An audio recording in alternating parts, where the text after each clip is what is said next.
sebetulnya menjadi misteri bagi kita. Walaupun di dalam Al-Quran dijelaskan tentang Ya'juj Ma'juj, namun tidak eksplisit.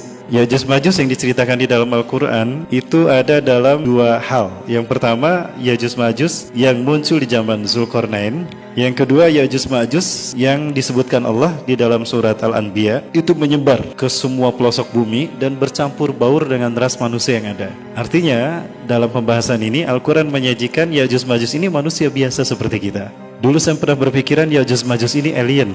Alien pun sebetulnya ada tiga macam. Ada alien yang berada di ruang angkasa, dalam arti dia hanya dari satu planet ke planet lain, yang disebut dengan ET. Ada juga alien yang bertebaran di permukaan bumi, Grace.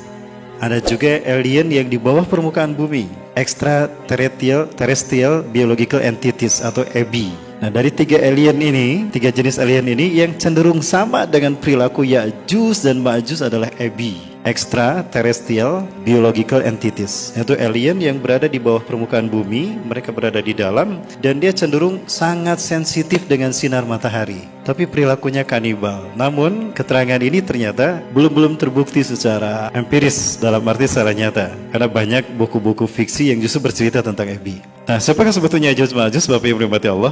Di dalam Al-Quran cerita Ya'juj Ma'juj ini terkait dengan Zulkarnain, yang dikisahkan bahwa Ya'juj Ma'juj ini berada di masa Zulkarnain hidup. Kedua nama ini ditemukan pada budaya bahasa Cina. Jadi Ya'juj Ma'juj bukan bahasa Arab, tetapi dia bahasa Cina. Ini ditemukan dari budaya bangsa Cina, terutama yang berada di kawasan Zhengzhou, khususnya Henan. Henan itu artinya sungai selatan, di mana terdapatnya dinding raksasa atau tembok Cina yang disinyalir oleh salah satu ulama ternama dari Saudi Arabia, Syekh Profesor Dr. Hamdi bin Hamzah Abu Ziyad, menyatakan bahwa itu berada di Cina, dan tembok Cina itu merupakan tembok yang dibangun oleh Zulkarnain. Asumsinya adalah karena tembok ini berada di wilayah yang disebutkan terdapatnya Ya'juj Ma'juj yang dikurung oleh Zulkarnain. Konstruksi dari dinding atau tembok Cina ini sama dengan konstruksi piramida di zaman Nabi Musa AS. Apalagi memang Zulkarnain hidup di zaman Nabi Musa AS.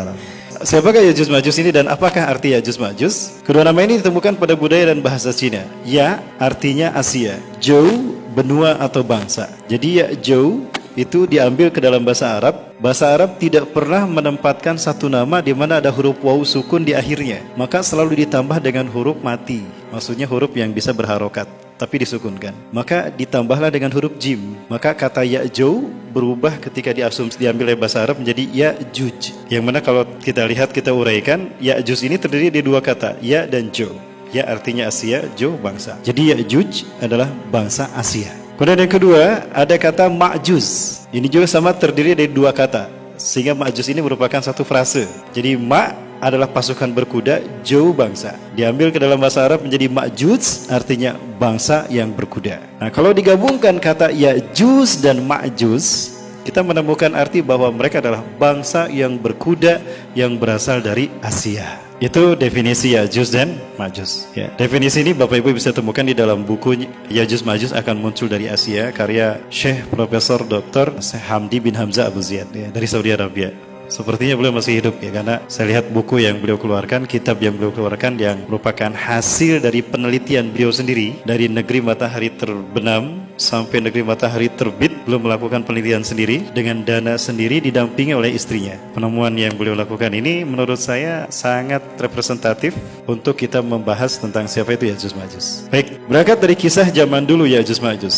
Siapakah Ya'juj Ma'juj ini, atau dari mana keturunan Ya'juj Ma'juj ini berasal? Di dalam kitab tersebut disebutkan bahwa bangsa Ya'juj Ma'juj adalah keturunan dari anak pertama Nabi Nuh alaihissalam. Di zaman Nabi Nuh terjadi banjir bah. Ya, kita tahu pada saat Nabi Nuh diutus, ternyata manusia melakukan penyembahan pertama kepada selain Allah, sehingga Nabi Nuh adalah Rasul yang pertama. Bapak Ibu yang dirahmati Allah, Nabi Adam bukan Rasul. Nabi Adam itu cuma Nabi, belum Rasul. Begitu pula Nabi Syith dan Nabi Idris. Mereka bukan Rasul, tapi Nabi. Kenapa saya katakan demikian? Karena di zaman Nabi Adam sampai Nabi Idris diutus dan diangkat, itu belum ada penyimpangan dari Tauhid. Manusia masih menyembah Allah. Adapun manusia menyembah selain Allah terjadi setelah Nabi Idris diangkat di zaman Nabi Nuh hidup. Ya, pada saat itu terjadi penyembahan kepada patung manusia yang lahir pertama ke dunia, Nabi Adam alaihissalam. Ya, dan juga perlu saya tegaskan, Nabi Adam bukan manusia yang pertama. Manusia yang pertama adalah Nabi Muhammad SAW. Cuma ketika Allah ciptakan Nabi Muhammad SAW dalam bentuk cahaya, yang disebut dengan Nur Muhammad, jauh sebelum langit dan bumi diciptakan. Adapun yang lahir secara fisik adalah Nabi Adam. Nah, saya tegaskan kembali Bapak Ibu, Nabi Nuh adalah Rasul yang pertama.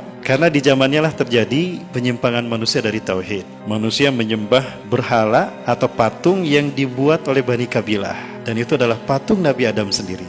Nah, karena mereka menyembah selain Allah, maka saat itulah Nabi Nuh diutus. Nabi Nuh diutus sebagai Nabi dan Rasul yang pertama, itu di usia 480 tahun. 120 tahun beliau dakwah, siang malam, sembunyi-sembunyi, terang-terangan. Hanya sedikit yang beriman. Sehingga Allah Subhanahu wa Ta'ala kemudian memutuskan untuk menghentikan dakwah Nabi Nuh pada saat itu, di usia Nabi Nuh 600 tahun. Nah, pada saat itu, terjadilah hukuman kepada kaum Nabi Nuh yang tidak beriman, yaitu banjir bah. Nah, banjir bah ini menghabiskan umat manusia yang ada di muka bumi, kecuali yang selamat bersama Nabi Nuh. Nah, diceritakan Nabi Nuh ini punya 4 anak laki-laki. Yang pertama bernama Yafis, yang kedua bernama Syam, yang ketiga bernama Ham, yang keempat bernama Kan'an. Dari 4 anaknya ini yang beriman cuma 3, Yafis, Ham, dan Syam dan Ham.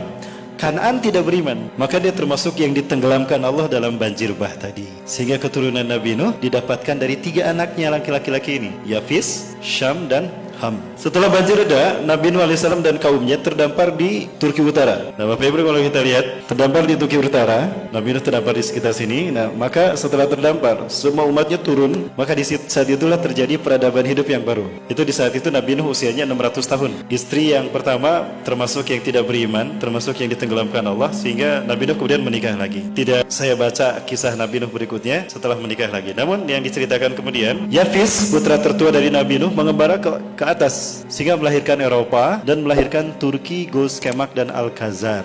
Nah, kalau kita lihat ada Turki di sini dan ada Khazar. Turki atau Turkistan itu dulunya satu rumpun dengan Cina, berada di wilayah ini.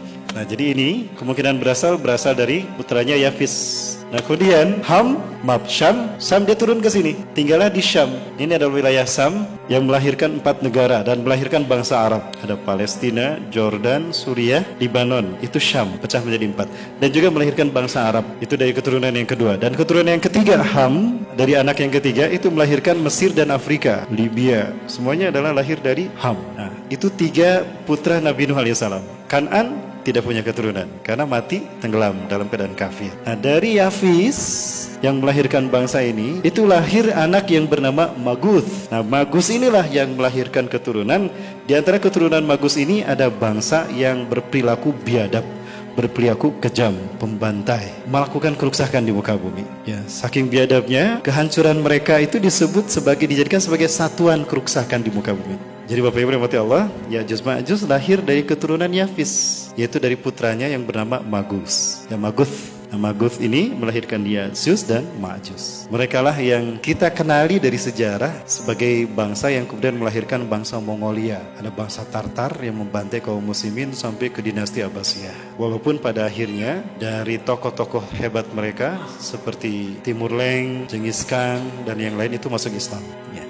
Itu Bapak Ibu rahmati Allah, dilihat dari asal muasal Ya'juj dan Ma'juj.